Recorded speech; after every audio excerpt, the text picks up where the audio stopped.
Okay, it is time to talk all things related to periods, PMS, and hormonal birth control. Now, before we delve into this, if you've never seen my face before, hey, my name is Barry. I am a holistic menstrual health educator and practitioner.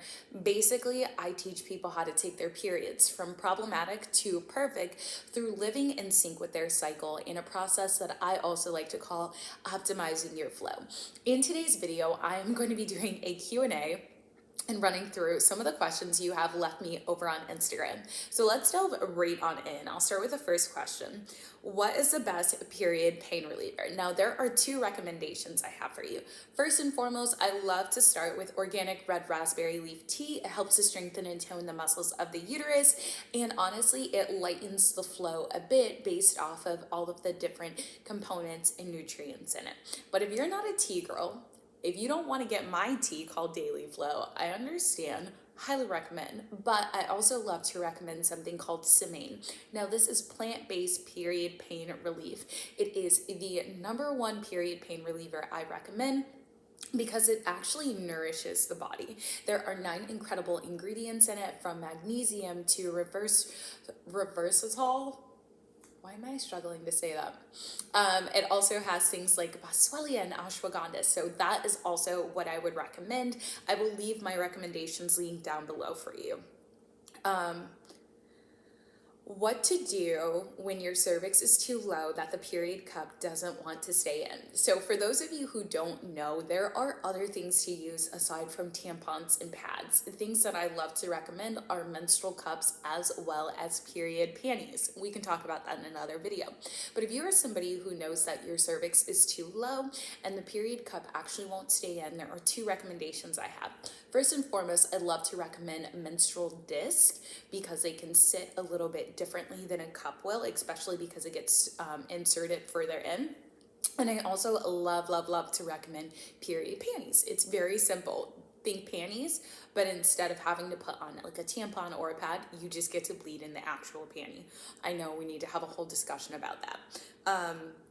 The next question is, how to handle or help migraines. I live on Excedrin the week of my period. So when it comes to hormonal headaches and migraines specifically, I think everyone has a different recommendation. There are 2 things that I first and foremost like to recommend. So first, I love to say calm your body, really down regulate your nervous system, relax a little bit, take some time to actually breathe, do a bit of breath work. That's what I love to recommend. The second thing that I like to recommend is either a supplement, or I like to recommend an essential oil. So when it comes to supplementation for headaches, I love to recommend something called tension relief. Now, I use this for any type of muscle discomfort or headache. It's called tension relief from Hilma. You can actually get it at your local Target more often than not, or you can order online. I'll leave it linked down below, but I really love something like that. Or I like to recommend an essential oils, whether it's peppermint. I think peppermint oil is like the number one thing I've seen recommended, as well as lavender and eucalyptus. But it's really important that you understand what is triggering those migraines. So if I were you, I would kind of just take a moment to become really aware of what's happening in day-to-day life that may be leading to this, because more often than not, this is something that is being triggered by a certain thought, pattern, or a behavior. So be mindful of that. About to get married and I have zero desire to go on the pill. What do you recommend?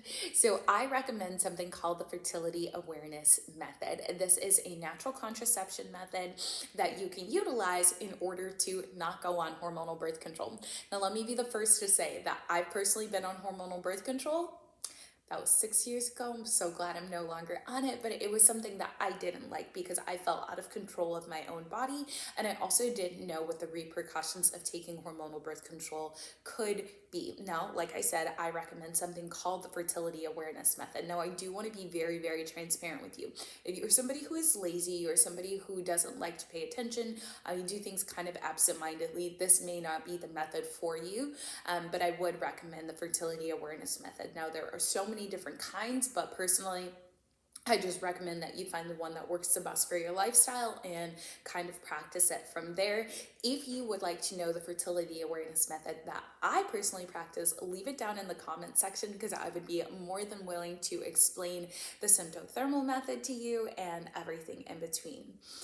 Is it normal to feel more tired / low energy before period or during?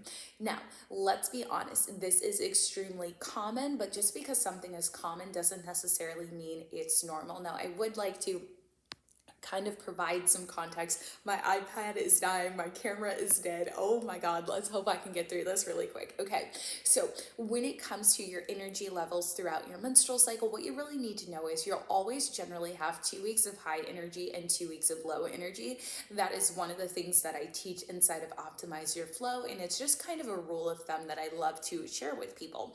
But yes, this is extremely common. The reason this happens is because your body is preparing to release. And believe it or not, menstruation is a very energy intensive process. You have to realize that your body is building strength all month long, and then when it's time to actually bleed, it's releasing a lot of energy, one, but number two, a lot of nutrients. So is it common? Yes.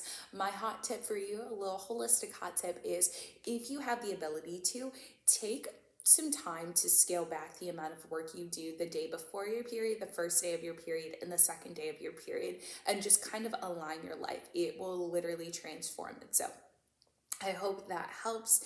Exhausted and bloated during ovulation. Feel great on the period though. What gives?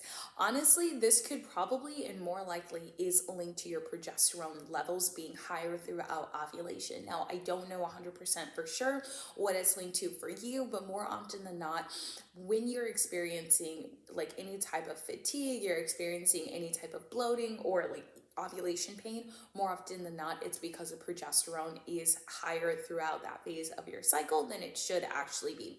So during ovulation, your progesterone levels should still generally be fairly low.